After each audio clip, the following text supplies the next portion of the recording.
নমস্কার, 24 ঘন্টায় আপনাদের স্বাগত। নোট বাতিলের পর দেশের অর্থনীতি কতটা ক্যাশলেস হয়ে উঠবে প্রশ্ন তুলছেন বিরোধী থেকে অর্থনীতিবিদরা। আর এই ক্যাশলেস ইকোনমি নিয়ে সরকারের অন্তরেই শোনা যাচ্ছে দুরকম সুর। গতকাল আর্থিক উপদেষ্টা কমিটির বৈঠকে অরুণ জেটলি বলেন, ডিজিটাল লেনদেন নগদের বিকল্প নয়, বরং সমান্তরাল ব্যবস্থা। কোনো অর্থনীতি পুরোপুরি নগদহীন হতে পারে না। ক্যাশলেস বা নগদহীন অর্থনীতি আসলে লেস ক্যাশ বা কম নগদের অর্থনীতি। এরপরই আজ বিজেপি সংসদীয় দলের বৈঠকে প্রধানমন্ত্রী বলেন, ডিজিটাল অর্থনীতিকে প্রাত্যহিক জীবনের অঙ্গ করে তুলতে হবে, তবেই কার্যকর হবে এই ব্যবস্থা। গরিব মানুষ তার অধিকার পাবেন এবং কালো টাকা দুর্নীতির হাত থেকে মুক্তি পাবেন আম জনতা।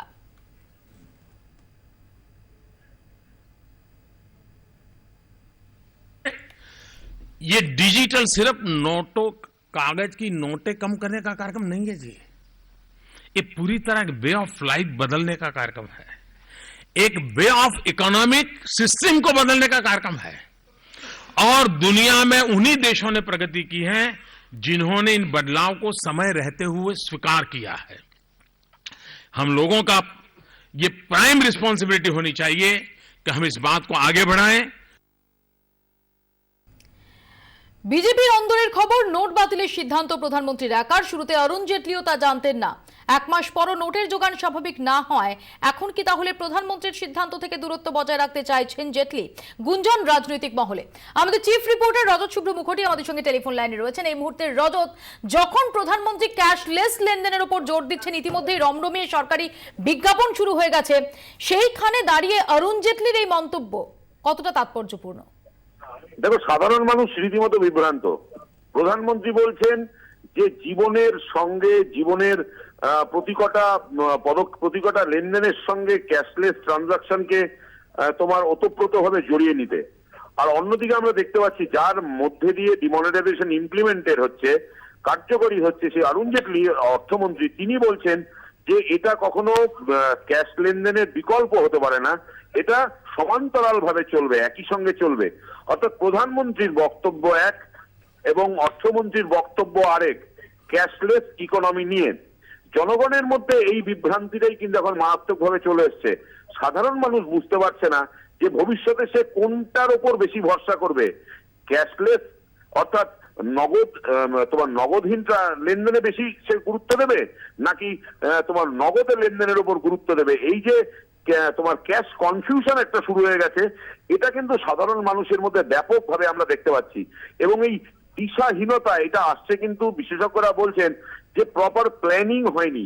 কত নোট তোলা হবে, সেটা কতদিনে রিপ্লেস করা হবে, এবং যতক্ষণ না রিপ্লেস হচ্ছে ততক্ষণ পর্যন্ত অর্থনীতি কিভাবে চলবে, এর কোনো স্পষ্ট উত্তর নেই। এবং এই উত্তর না থাকার জায়গা থেকেই প্রধানমন্ত্রী এক ধরনের কথা বলছেন এবং অর্থমন্ত্রী আরেক ধরনের কথা বলছেন। মৌপিয়া। রজত, ধন্যবাদ। রজত শুভ্র মুখোটি আমাদের সঙ্গে এতক্ষণ টেলিফোনে কথা বললেন। আর ক্যাশলেস ইকোনমির সমর্থনে এবার ইন্দিরা জমানার নজির টানলেন প্রধানমন্ত্রী নরেন্দ্র মোদী। টেনে আনলেন প্রয়াত কমিউনিস্ট নেতা জ্যোতির্ময় বসু এবং হরকিষেণ সিং সুরজিতের বক্তব্য। বিজেপির সংসদীয় দলের বৈঠকে আজ জোরালো গলায় নগদহীন অর্থনীতির পক্ষে সওয়াল করেন প্রধানমন্ত্রী। তিনি বলেন, ক্যাশলেস ইকোনমিকে জীবনযাপনের এক অঙ্গ করে তুলতে হবে। সেই সূত্রেই ইন্দিরা জমানায় ওয়াংচু কমিশনের প্রস্তাবের প্রসঙ্গ তোলেন মোদী। নগদহীন অর্থনীতির সুপারিশ করে ওয়াংচু কমিশন এবং তৎকালীন সিপিএম সাংসদ জ্যোতির্ময় বসু সেই সুপারিশ অবিলম্বে কার্যকর করা উচিত বলে মন্তব্য করেন।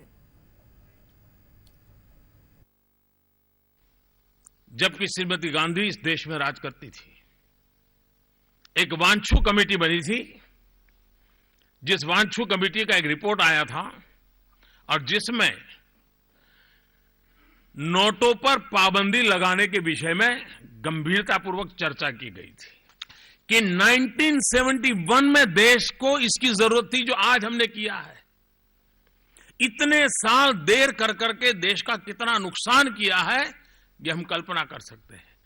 सी आस्क जवान only one question, जवान जी, are no more elections to be fought by the Congress party? Indira ji ने वाई चौहान को पूछा कि क्या भाई, क्या कांग्रेस को आगे चुनाव लड़ना है कि नहीं लड़ना है? Chauhan got the message and the recommendation was slaves. बताइए साहब, दल बड़ा कि देश बड़ा? ये 1971 में सारे रिपोर्ट थे, उनके ये वित्त मंत्री कह रहे थे कि करने की आवश्यकता है, देश के लिए जरूरी है। और उस समय के सीनियर सिविल सर्वेंट ने लिखा है कि वायबी चव्हाण को जब ये पूछा गया, सारी बात रुक गई। जो काम 1971 में किया होता तो आज ये देश की बर्बादी नहीं होती। 4 सितंबर 1972 ज्योतिर्मय बाबू, उन्होंने कहा, I have suggested demonetization and other measures. I do not wish to repeat them. Government must sincerely seek people's cooperation. But the Prime Minister, Srimati Indira Gandhi, and her government, with the class character that it has, is a government of the black money, by the black money, for the black money. Harkishan Singh ji Surjeet, उन्होंने 27 अगस्त 1981 राज्यसभा में कहा था, are they seriously proposing any steps which would lead to the stoppage of use of black money, including demonetization of 100 rupee notes and such other things. यानी 100 रुपये की note को भी रद्द करने के लिए कम्युनिस्ट पार्टी लड़ाई लड़ रही थी। হাতে হাড়ি ভাঙার হুমকি যাকে তার সঙ্গে গিয়ে দেখা করলেন রাহুল গান্ধী। আজ প্রধানমন্ত্রী নরেন্দ্র মোদীর দপ্তরে গিয়ে তার সঙ্গে দেখা করেন কংগ্রেস প্রতিনিধিরা। নেতৃত্বে ছিলেন রাহুল গান্ধী। কংগ্রেস সভাপতি প্রধানমন্ত্রীকে জানান, নোট বাতিলের জেরে দেশের কৃষক জীবন বিপর্যস্ত। তার উপর গম আমদানির উপর কর মকুব করেছে কেন্দ্র, যার জেরে দেশের গম চাষিদের জীবনে ঘোর দুর্দিন ঘনিয়ে এসেছে। কৃষকদের ঋণ মকুবের আর্জিও জানান কংগ্রেস সহ সভাপতি। রাহুল গান্ধীর দাবি, কৃষকদের দুর্দশার কথা মেনে নিয়েছেন প্রধানমন্ত্রী, কিন্তু ঋণ মকুব নিয়ে তিনি কিছু বলেননি। প্রধানমন্ত্রীর দপ্তর সূত্রে খবর, রাহুল গান্ধীকে নিয়মিত দেখা করতে বলেছেন নরেন্দ্র মোদী। प्रधानमंत्री जी ने कहा, उन्होंने बात एक्सेप्ट की कि किसान की जो सिचुएशन है गंभीर है, और कर्जा माफ के बारे में उन्होंने कुछ कहा नहीं, सुना। নোট কাণ্ডে রাষ্ট্রপতির কাছে দরবার, তাতে স্পষ্ট হলো বিরোধী শিবিরের মত পার্থক্য। মানুষের হাহাকার ও সংসদে বলতে না দেওয়া, দুটি বিষয় নিয়ে আজ রায়সিনায় নালিশ জানাতে যায় বিরোধী দলগুলি।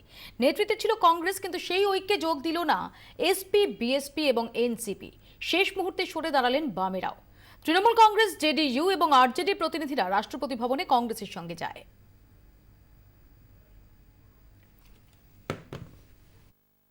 कि सदन में पहले तो ये कहते थे कि अपोजिशन बार बार रोक रही है, लेकिन एक हफ्ते के बाद हमने जो कुछ भी उन्होंने कहा उसको हमने माना, दूसरे रूल्स में भी लाने की कोशिश की। यहां तक हमने ये सोचा कि बगैर वोटिंग से डिस्कशन हो और इसके बाद ऊपर चर्चा, डिमोनेटाइजेशन के ऊपर चर्चा हो, और दूसरे बिल को भी एक साथ बारी बारी से हम लेंगे। लेकिन सरकार हर बात को नकारी, असहमति दी, कोऑपरेशन नहीं दिया, और जो लोकतंत्र के हर उसूल को उन्होंने तोड़ा। पीपल्स रिप्रेजेंटेटिव्स और the MPs, Lok Sabha, Rajya Sabha, whatever form may be, they are not being able to reflect their observations, the situation of the country, which is running towards total uncertainty after the demonetization process was applied, and by denotifying rupees 500 and rupees 1000 notes. It was a hasty decision. We have submitted to Honorable President. It was an unprepared decision, and this decision caused tremendous difficulties. समूचा session जो है वो wash out हो, पता नहीं वो नाराज होंगे कि हमने बाकी अंदाजा आप खुद निकालिए। उस सेशन पे पार्लियामेंट जो है वो पूरा सत्र जो नहीं चला है, इसकी तकलीफ हमको भी है। और 2-3 दिन से तो जो ट्रेजरी बेंचेज हैं, रूलिंग पार्टी है, वो ही रोक रही है। ये पहली बार हो रहा है।